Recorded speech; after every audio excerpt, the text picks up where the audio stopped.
Buenas tardes, estimados colegas, estimados amigos, estimados estudiantes. Esta tarde vamos a continuar con nuestros talleres online de formación continua a través de Servimagen 2010,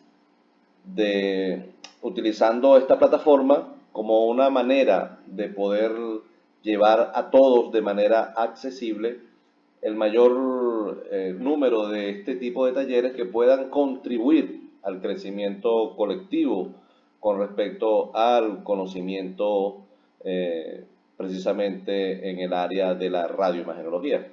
El tema de hoy, el cual vamos a compartir con todos ustedes, es acerca de los principios de la radiobiología. Estos talleres continuos que estamos haciendo tienen relación, están, son contemplados en el curso básico de 24 horas sobre protección radiológica, solo que nosotros estamos desglosando cada tema de manera que podamos irlos desarrollando de manera particular para cuando cada uno de ustedes les toque hacer el respectivo curso según la norma Covenin 4, perdón, según la resolución 401 sobre protección radiológica, como ya lo vimos en el taller anterior.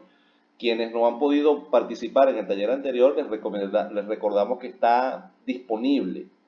Tiene el mismo precio que este taller y está disponible para el momento en que cualquiera quisiera verlo, igual que el de mitos y leyendas de la radiobiología. Todos estos son de la protección radiológica, todos estos son temas que se relacionan entre sí uno con otro, ¿no? Bueno, para comenzar, no, lo hacemos con una interrogante, que esta interrogante también nos la planteábamos en uno de los talleres anteriores. Y la pregunta es la siguiente: ¿por qué nos interesa a nosotros como personal ocupacionalmente expuesto a la radiación ionizante, como estudiantes del área de la radiología y como personas en general, por qué a nosotros nos interesa la interacción de la radiación con la materia? Vamos a ver. ¿Será que porque cuando la radiación es frenada se produce una conversión de la energía de la radiación en energía térmica? ¿O será acaso que la radiación es dañina para los sistemas biológicos y es necesario conocer cómo protegerlos de las fuentes de radiación? Bueno, obviamente que este es el objeto o el objetivo de nuestro interés sobre la interacción de la radiación con la materia. Vamos a definir, vamos a definir lo que es la célula, porque como vamos a hablar de radiobiología, por supuesto que vamos a comenzar a definir qué es una célula. Siempre en el salón de clases, durante tantos años de experiencia que tengo compartiendo con varias generaciones, les comento que esto es algo, este es un tema que se debe ver en biología en bachillerato. Cuando yo estudié bachillerato se estudiaba noveno grado, lo que es igual a tercer año de bachillerato. Y es biología, pues biología simplemente.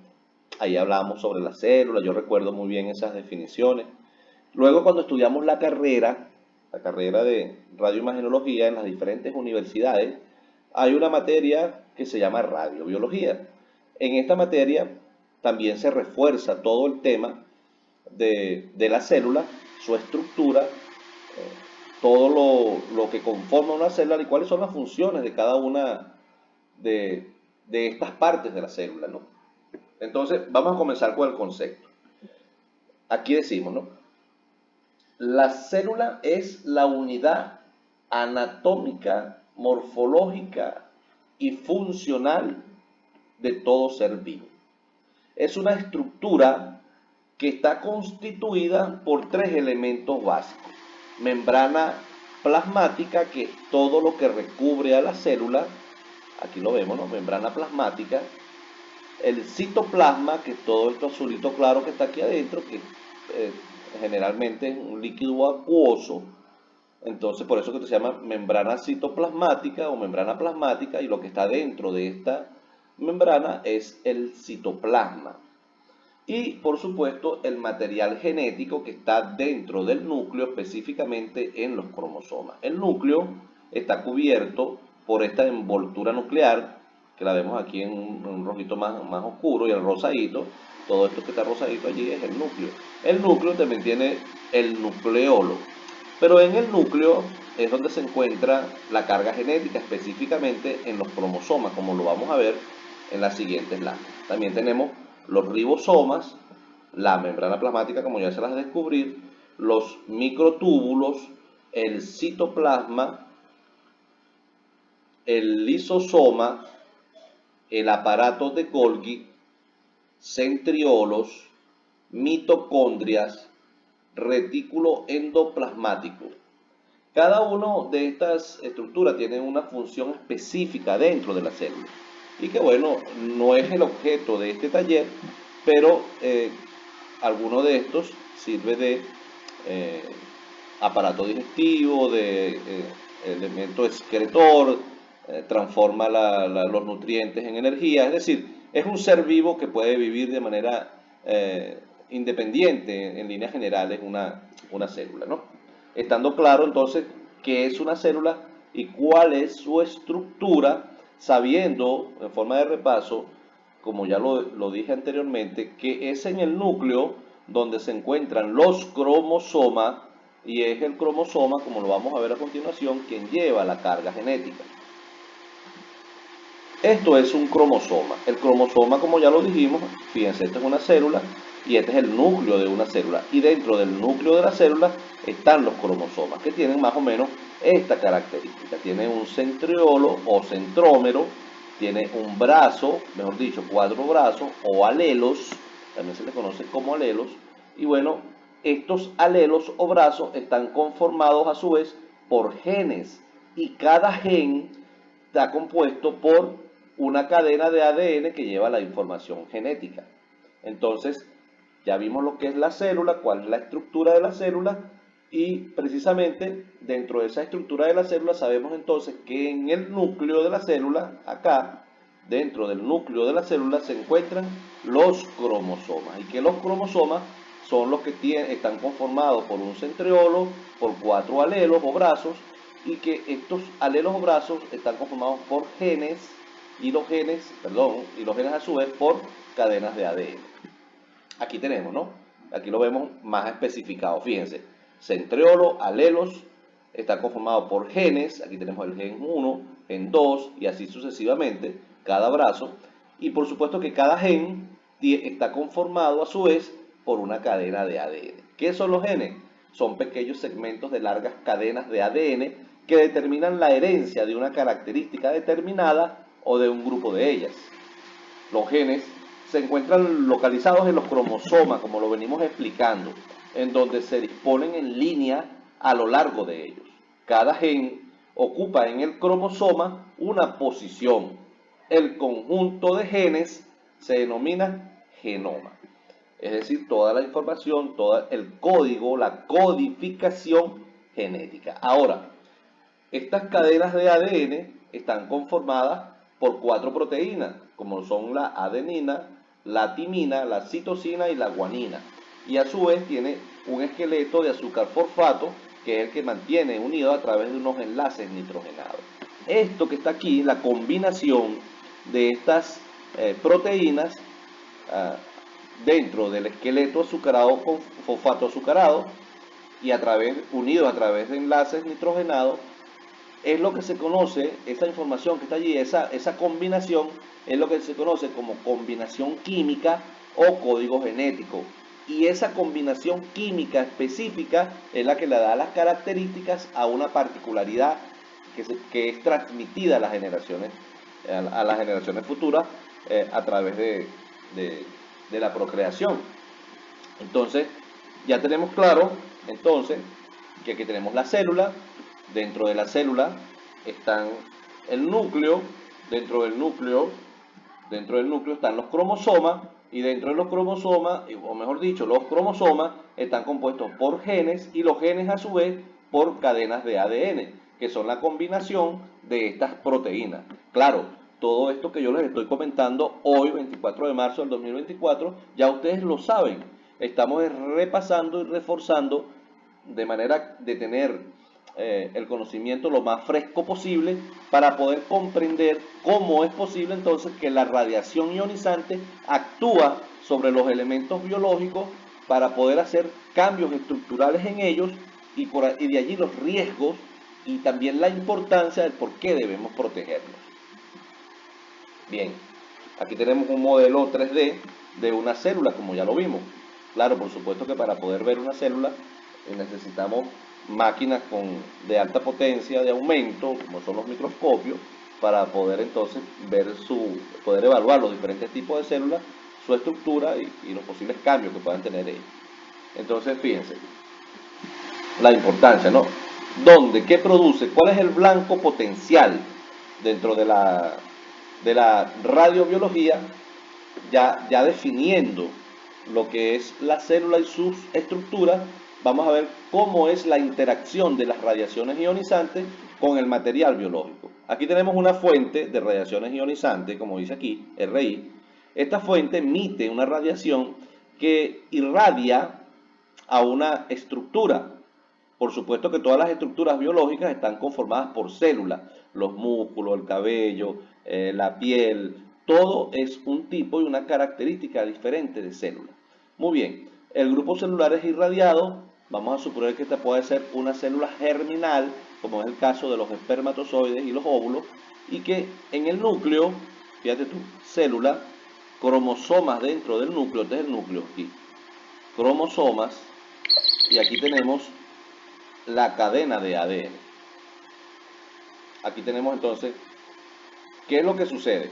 Ionización, excitación de los átomos y moléculas, de manera directa o de manera indirecta. Hay alteraciones en uno de los blancos potenciales en el núcleo celular. Vamos a ver cuáles son esos posibles cambios. Aquí en forma resumida podemos ver que la radiación ionizante actúa sobre la célula, atraviesa los cromosomas, haciendo cambios que pueden ser directos o indirectos en la cadena de ADN. Aquí podemos ver en este esquema cómo sería una acción directa. La radiación, los rayos X o las radiaciones ionizantes actúan directamente sobre las bases o sobre el código químico, la combinación química o la configuración química, haciendo cambios o daños, en este caso una mutación que puede dar origen a una aberración cromosómica. También tenemos la acción indirecta cuando la radiación, un fotón, rompe el equilibrio de agua en el citoplasma y cuando se repara puede ser, por ejemplo, en vez de ser H2O, puede ser HO3, siendo algún tipo de agua con un nivel diferente o elevado de oxígeno que pudiera dar origen incluso a una neoplasia por muerte celular o de grupo celular consecutivo. La radiación produce distintos tipos de lesiones en el ADN, entre las que destacan rotura simple de cadena. Fíjense, ¿ves? Esos son los posibles daños dentro del ADN. Rotura de doble cadena, lesión en las bases nitrogenadas, entrecruzamiento del ADN y las proteínas y daño múltiple localizado. Todo esto es posible porque las radiaciones ionizantes son las únicas que tienen la energía suficiente para poder hacer cambios estructurales en la materia, es decir, la ioniza a través de la creación de pares iónicos en cada átomo que conforma las diferentes estructuras biológicas. Hay dos razones principales del por qué se estudian los efectos biológicos de las radiaciones ionizantes. La protección radiológica es una de ellas, para poder utilizar esas radiaciones de forma segura en todas las aplicaciones médicas o industriales que la requieren. Y la radioterapia, para hacer una utilización de las radiaciones ionizantes, principalmente en neoplasias, preservando el máximo los órganos críticos en el tejido humano.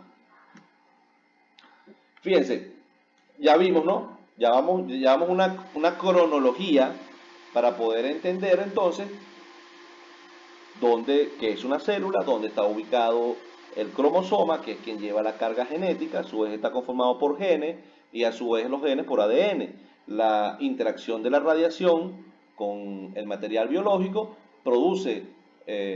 puede producir algunos cambios importantes que pudiera sufrir alguna radiopatología la persona que recibe la dosis de radiación, así como puede ser transmitido a las generaciones futuras, como ya lo vamos a ver cuando vayamos a hablar específicamente de los efectos biológicos y la clasificación de los efectos biológicos de las radiaciones ionizantes. Pero hay unos señores franceses, que es Bergonier y Tribondieu, como dice acá, Bergonier y Tribondieu, quienes postularon una ley para poder definir cuál es el nivel de radiosensibilidad que tienen las diferentes estructuras, los diferentes órganos. Ellos, ¿verdad? Definieron así: radiosensibilidad es igual a la velocidad de proliferación entre el grado de especialización. ¿Velocidad de proliferación de qué? De un grupo celular entre el grado de especialización. ¿Qué significa? Las células, ¿verdad? Siempre cuando se están originando tienen varias etapas. Podemos hablar, por ejemplo, de una célula germinal masculina, el espermatozoide. Comienza como un espermatogonia, luego es un espermatocito, hasta que él va en varios procesos hasta que logra ser espermatozoide, que es su momento de especialización definitiva. Es una célula que está madura.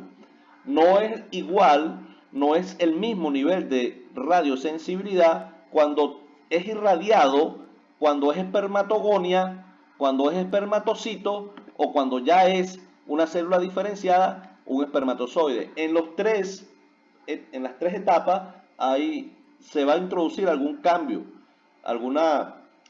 pudieras tú ocasionar muchos efectos a nivel celular en cada etapa, pero definitivamente, según Bergonier y Tribondieu, cuanto más inmadura es la célula, más radiosensible es. Mientras más especializada esté la célula o diferenciada, menos radiosensible es. En nuestro organismo nosotros tenemos diferentes tipos de células que puede aplicársele la ley de Bergonier y Tribondieu. Una radiosensibilidad alta, por ejemplo, tenemos el sistema hematopoyético, como lo dice aquí, radiosensibilidad alta. ¿Por qué?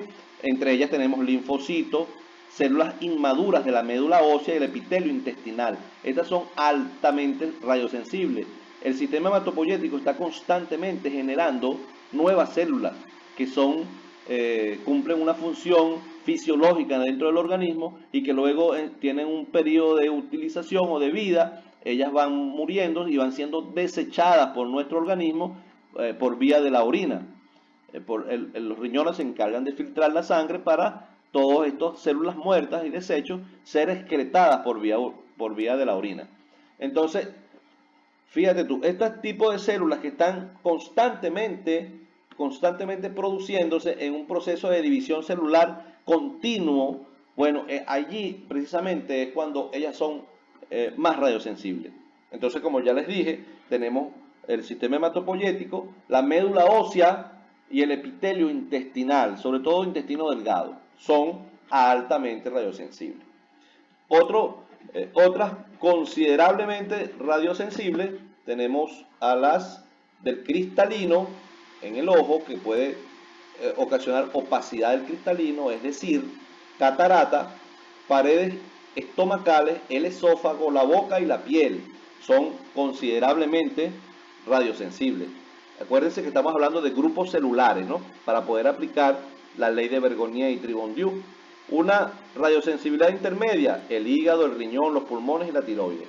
Una radiosensibilidad baja, los eritrocitos, los músculos, las células óseas y nerviosas. Es decir, tienen baja radiosensibilidad, son altamente, son más, ¿cómo les podría explicar? Pues son más resistentes a la radiación. Entonces, fíjate tú que tú te haces una radiografía en el brazo y difícilmente las células de los músculos van a sufrir algún tipo de daño por una exposición en una radiografía. De allí sale entonces el concepto de que son resistentes en mayor medida, por ejemplo, mucho más que los linfocitos con respecto a la radiación ionizante. Espero que esta explicación acerca de radiosensibilidad pueda ser entendida, analizada. En todo caso, los invito a que específicamente busquen información de Bergonié y Tribundiu para tratar de introducirse en este tema con mayor profundidad. Resultado después de la exposición a la célula. Bueno, podemos tener daño en el ADN. Ese daño, ¿qué puede pasar con ese daño? Puede ser reparado, puede haber muerte celular, la célula muere, o lo más peligroso, puede haber transformación celular. Aquí tenemos el mismo, aquí tenemos, ¿no? Irradiación a nivel de la célula luego se divide por el proceso de la mitosis, donde una célula madre se replica en dos células hijas con idéntica carga genética. El daño se repara y se replica sin ningún problema. Aquí la radiación mata a la célula, muerte celular. Bueno, ok, no pasa nada, porque esta célula muere. Ahora, irradiación sobre la célula se divide en dos células con un reparo imperfecto que lleva una carga genética modificada. Esto es peligroso, puede ser transmitido a las nuevas generaciones, donde pudiéramos nosotros introducir una mutación, que es una variación en el código genético